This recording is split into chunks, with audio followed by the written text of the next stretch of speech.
on Veterans Day and have the chance to honor our veterans. And there's an interesting, honoring all who served, right? You know the difference between Veterans Day and Memorial Day, right? What is the difference, Chloe?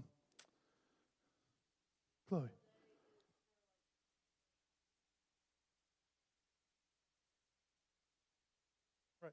So Veterans Day is for all who served, and then Memorial Day is for those who died and gave the ultimate sacrifice, right? So today we're very blessed to be able to serve, or to celebrate those who serve. So I'm going to open us with a prayer, and then we are going to go through our program. I would really ask you to be respectful, okay, today. Pay attention, be quiet, and participate when asked, but let's be respectful. Lord, thank you so much for today and for being Veterans Day, Lord. We thank you for all of our veterans, all who served in the different branches of our armed forces, who volunteered, and for those that even may have been drafted in previous years, but mostly for those that have volunteered to serve this country and to sacrifice immeasurably for others. And so we ask that you bless our time together and that our speakers would share with us something that penetrates our hearts and our minds. But most of all, we want to honor those veterans, and we thank you for being here with us today. In Jesus' name, amen. So I'm going to ask you all to stand, everybody. And we're going to present the colors. So we're going to have our flags presented, and then Miss Ali Kazi is going to lead us all. We're all going to participate in the Pledge of Allegiance. Go ahead, guys.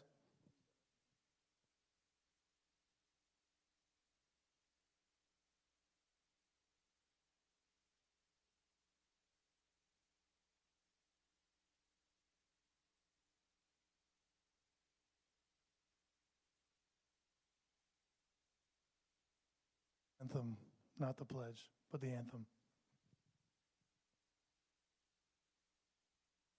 Everyone, please join me. Oh, say, can you see by the dawn's early light what so proudly we hailed at the twilight's last gleaming, whose broad stripes and bright stars through the perilous fight o'er the ramparts we watched were so gallantly streaming, and the rocket's red glare, the bombs bursting in air, gave proof through the night that our flag was still there.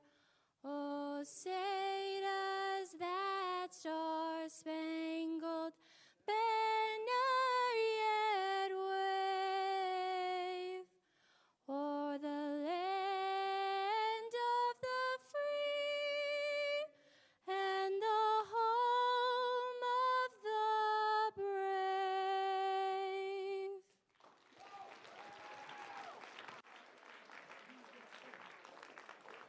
Thank you, Ali. I'd like to introduce our first speaker today. Go ahead and have a seat. We have asked one of our parents to come in, one of our moms. Raise your hand if she's your mom. Hey. No, really, raise your hand. Raise your hand. There you go. Corinne Leonard hails from Midland, Michigan, and is a military veteran with 22 and a half years of service. She was an Air Force medic and has been stationed all across the country, including D.C., Virginia, Maryland, Alaska, and finally, South Dakota. She and her husband have 6 deployments between the two of them. Corinne has chosen to continue serving her country as a civil service employee in the Office of the Inspector General at Ellsworth Air Force Base. So a veteran who is still serving our country as a civilian contractor or whatever, civilian employee, Mrs. Corinne Leonard.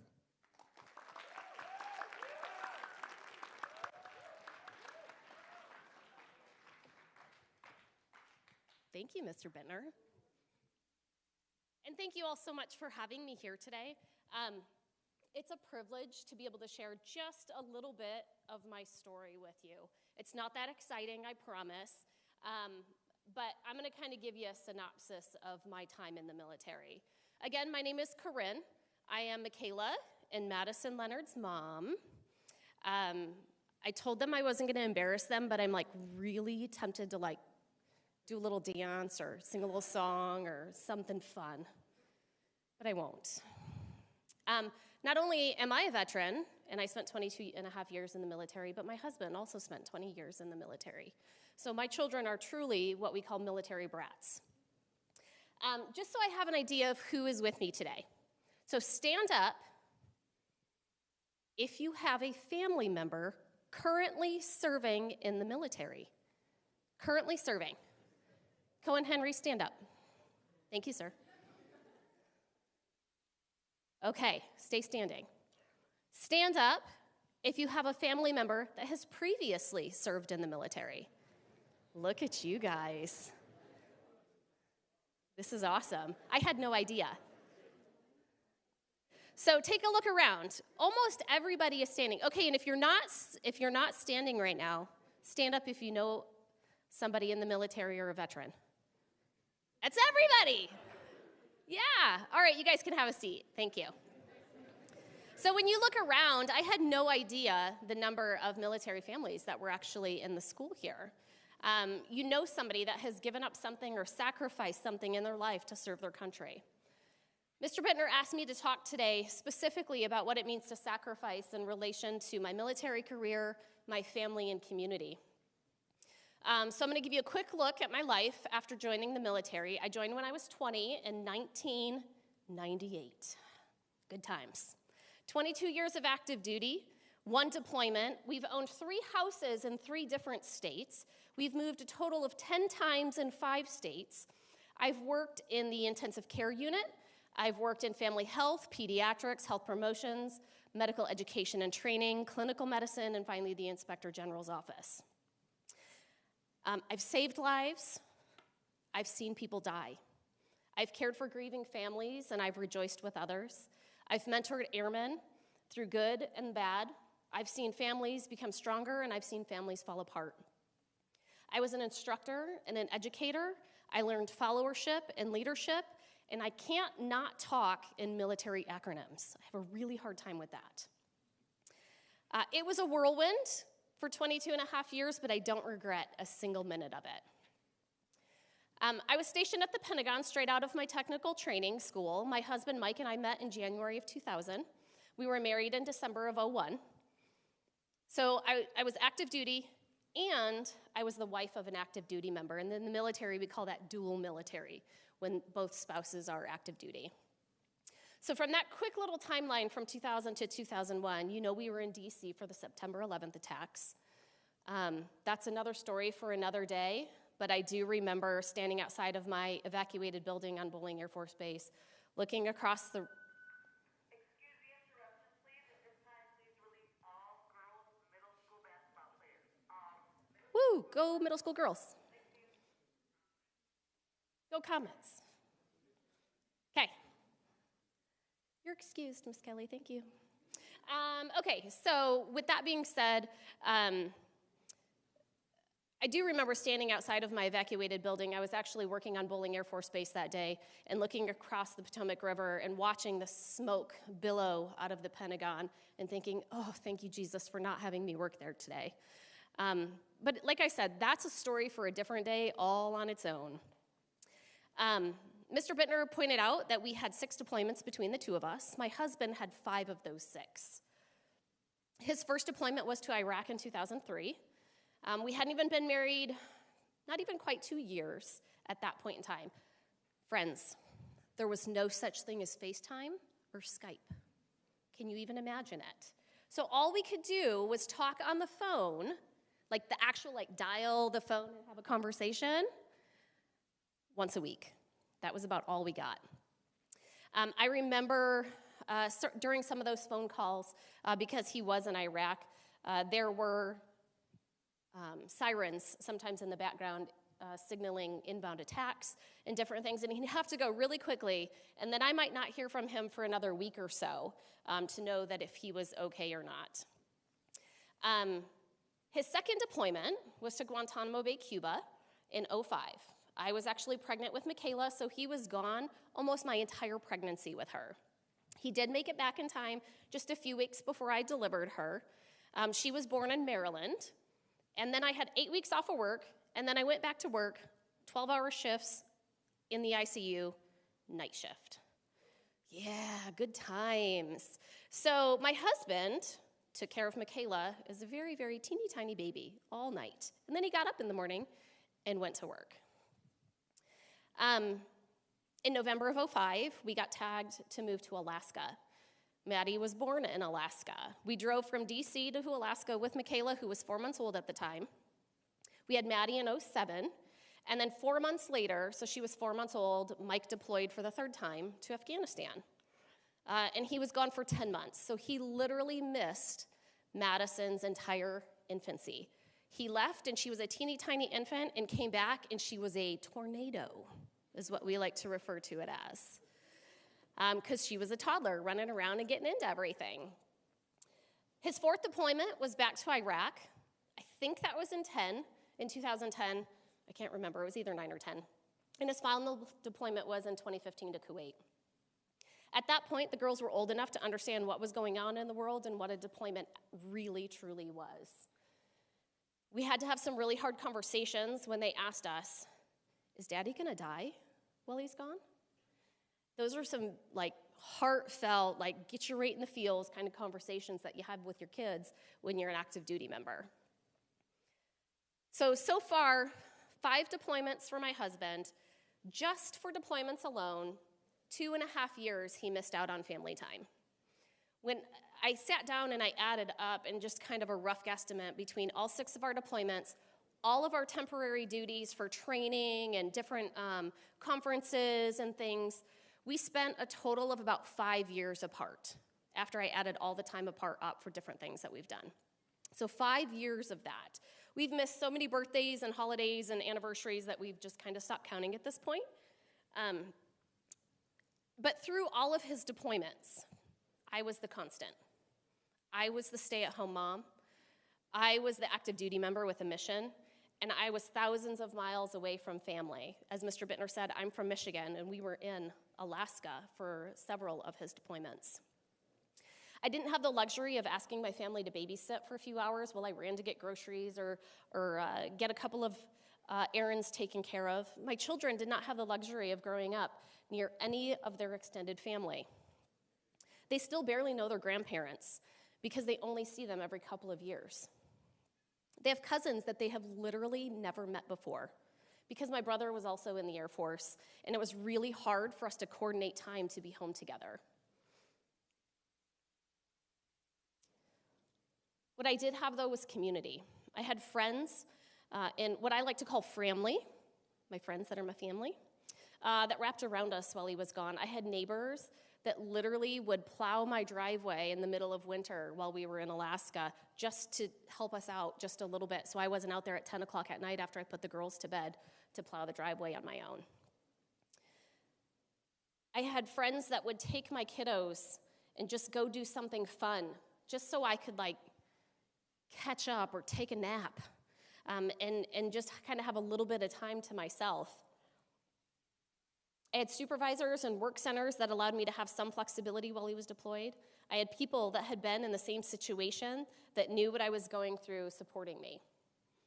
We were blessed when I was deployed. I deployed to the United Arab Emirates in 2017 and 2018 for 8 months. I had been in the military at 19 years at that point. Had never deployed until then.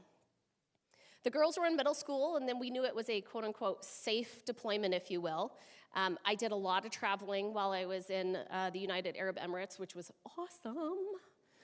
My husband had retired from the military at that point, so he didn't have to juggle all of the things and try to keep children alive at the same time. So it was a really, truly huge blessing to us. People still reached out, though. They were like, how can we help? What can we do? How can we support your family while you're gone? They sent me care packages with coffee, and goodies, which was amazing.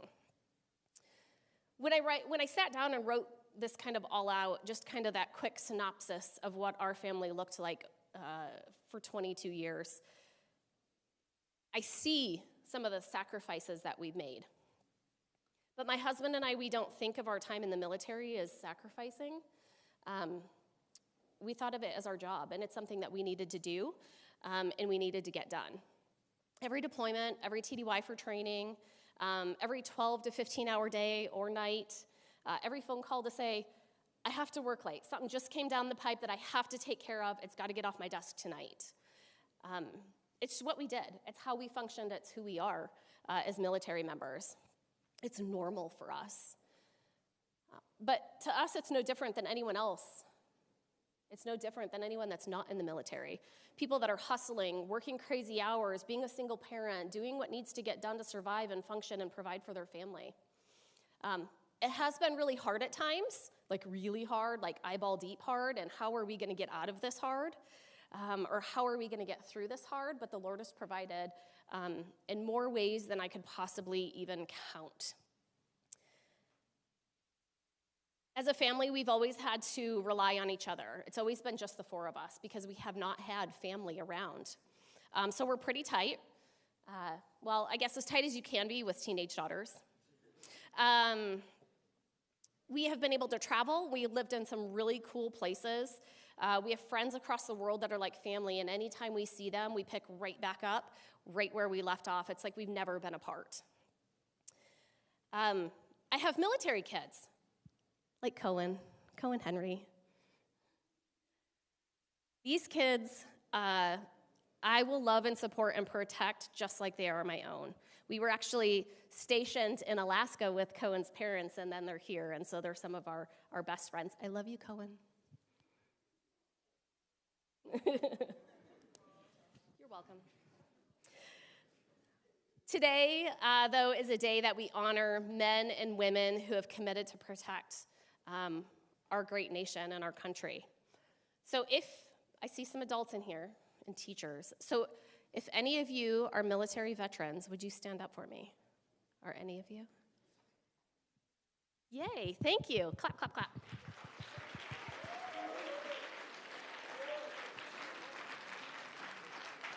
Thank you so much.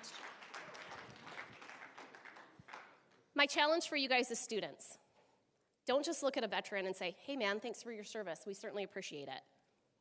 Show them. Listen to their stories. Believe me when I say veterans have some amazing, amazing stories.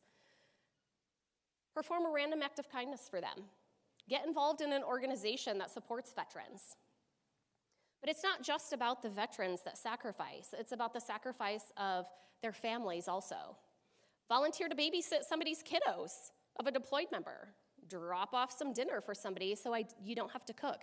I can tell you, when somebody took my kiddos or somebody dropped off meals and I didn't have to figure out what was for dinner or cook when my husband was gone, it was awesome. During the summer, mow somebody's grass or shovel their driveway during the winter. Don't ask how you can help.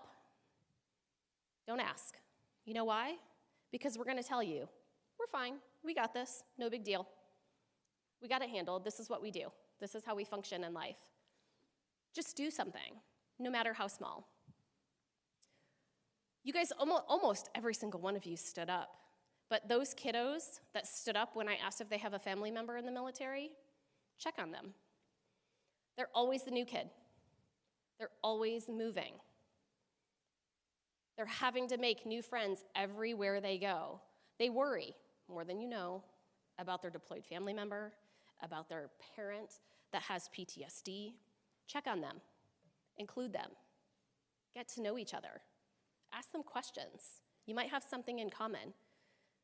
Be their friend, even if they're a little weird. John 15:13 says, greater love has no one than this, to lay down one's life for friends. For those that have truly laid down their lives, physically or mentally, we celebrate them and we thank them for their sacrifices and contributions to our nation, not just today, but every day. Thank you.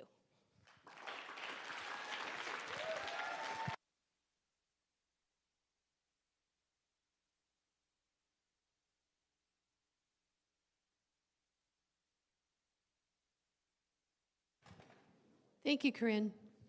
Our next speaker is Ken Schaefer. He attended Virginia Polytech Institute and State University, Virginia Tech, and was a member of the Virginia Tech Corps of Cadets. He graduated from Virginia Tech with a BS in psychology and received commission as a second lieutenant in the United States Army Reserve Military Police Corps in 1985. He was stationed at Fort Meade, Maryland, and was part of the S4 shop of the 400th Military Police Enemy Prisoner of War Battalion. In November 1990, then First Lieutenant Schaefer was called away from his civilian job and ordered to active duty in support of Operation Desert Shield, Desert Storm. First Lieutenant Schaefer served with the 400th Military Police Battalion in Saudi Arabia in support of enemy prisoner of war operations. On May 9th, 1991, First Lieutenant Schaefer redeployed home and returned to his civilian occupation. Shortly thereafter, he was promoted to captain and honorably discharged. Let's welcome Mr. Schaefer.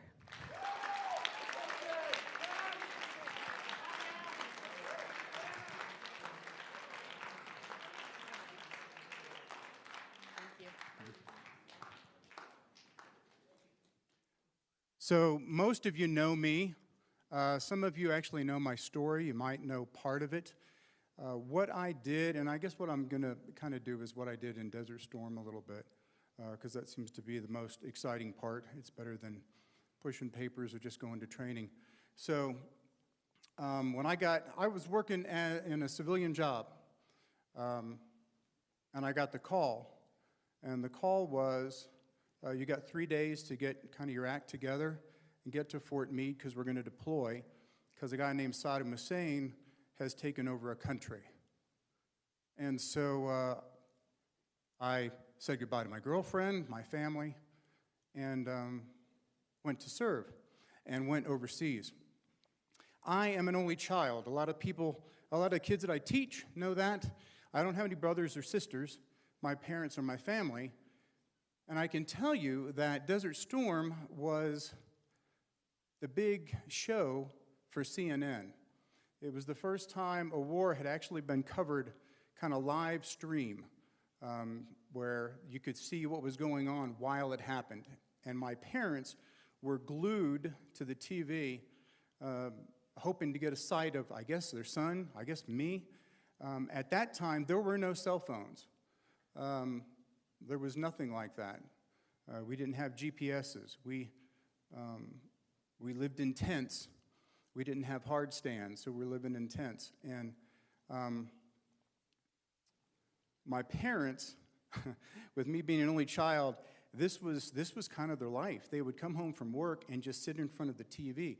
And my girlfriend would come over. My girlfriend Joanne would come over, and she would keep them company and try and entertain them and bring over baked goods and try and take their minds off it. But there was a little story, not long after I got to country. We weren't allowed to tell anybody where we were going. Part of that's because you don't want the enemy to know troop movements and concentrations. You don't want them to know where fuel depots are and ammo depots and all of that. And so you just don't tell people where you're going. And so in order to talk to my folks, we used the phone, and it was an actual phone. You'd pick up the receiver, and there were buttons, not buttons on your phone that sound like clicks when you press them. These were actually buttons that you pressed, and you talked on the receiver. So I had my parents on the phone. We were in a big tent. They set up these we called them GP larges, but they're big tents, and they had tables with folding chairs and a phone at the table. And so we would sit there and we would talk on the phone.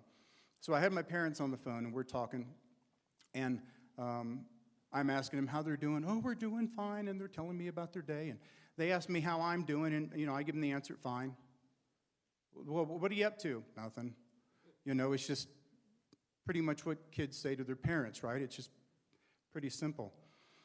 And so my mom and my dad are watching CNN, and they're like, wow, did you see that? It looks like Saddam Hussein just launched a bunch of Scud missiles.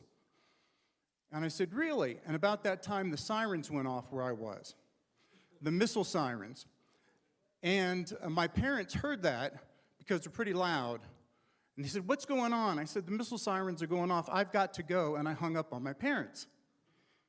And I went and we put our gas mask on, and we got ready for the incoming. And fortunately, during that war, the Scud missiles were not accurate, and the deployment of the Scud missiles wasn't accurate either, and so they really didn't cause a whole lot of damage to us, but it gave a scare. Now, I was able to call my parents right back when the stress was over, and I think I took several years off their life just during that one experience, and there were other experiences that happened as well. So that's the life of an only child whose parents are overly concerned when he goes off to war. Now, things were different then. There was no cell phones. There was mail when we could get it, and my girlfriend would write to me. She actually wrote to me every day. I didn't write to her every day, didn't have time, but she wrote to me every day, and she took care of my parents while I was gone. And so what most veterans, I think, will tell you is that much of what we do isn't so much about the guns and missions and the worry and all that. Most of what we do is about relationships.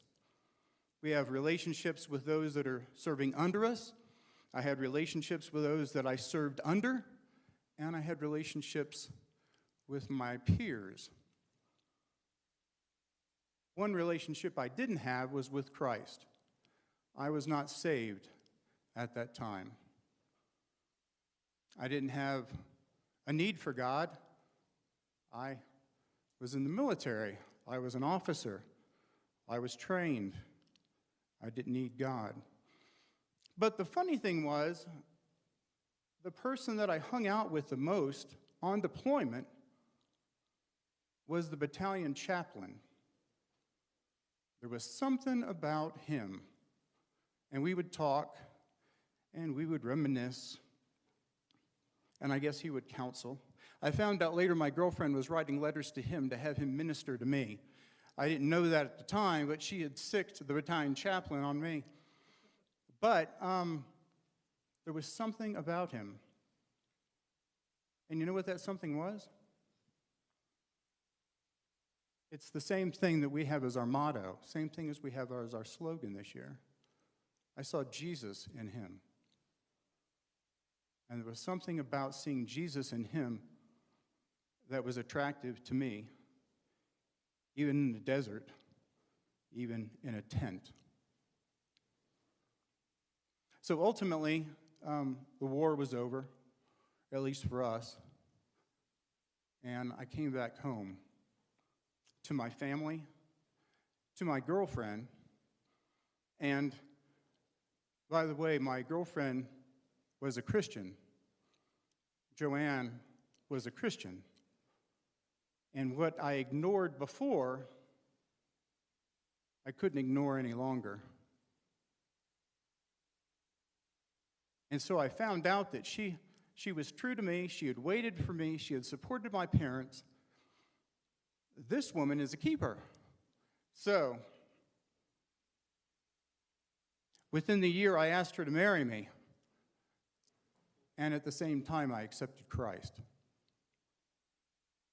My life was wildly different. And so she and I got married on May 9th, 1992. 1 year to the day that I came back from Desert Storm. Next year, we celebrate our 30th wedding anniversary, because my girlfriend is my wife.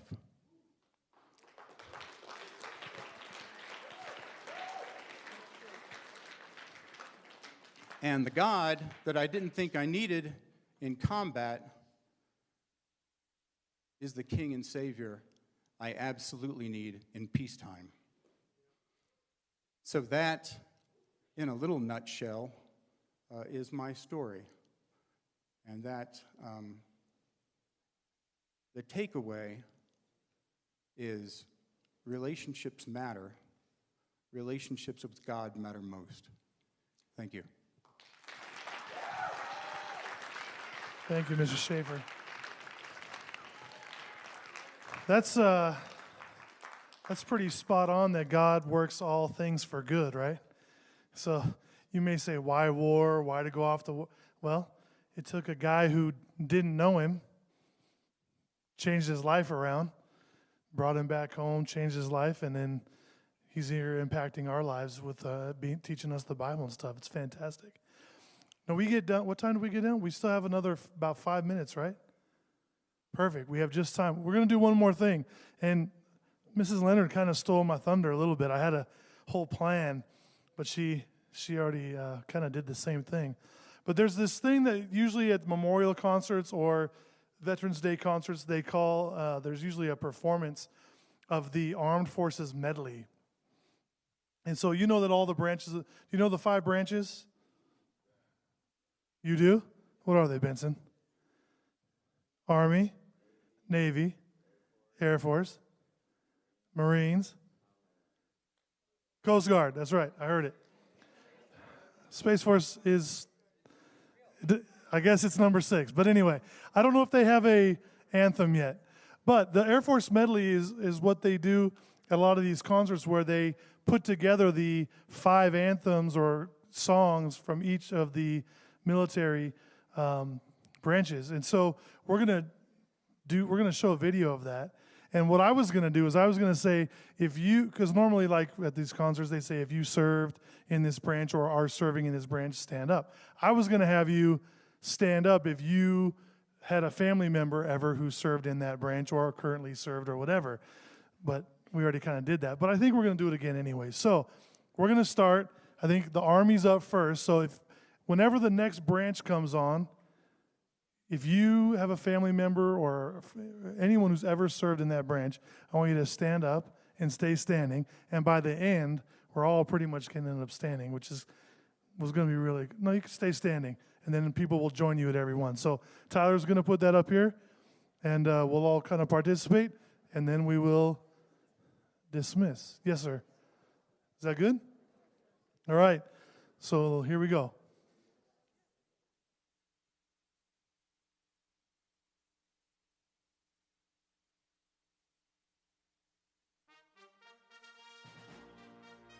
There you go. Stand up, Army representatives. Honor your family members.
That's pretty cool. Hey, one more, let's just thank Mrs. Leonard and Mr. Schaefer one last time. Thank you very much. And all our other service members here on staff. A lot of kids ask, why do we go to school on Veterans Day? Everybody else gets a day off school. It's so that we have the chance to do this and to honor those who have served. So appreciate you guys coming to this assembly, being respectful. You're going to head to 8th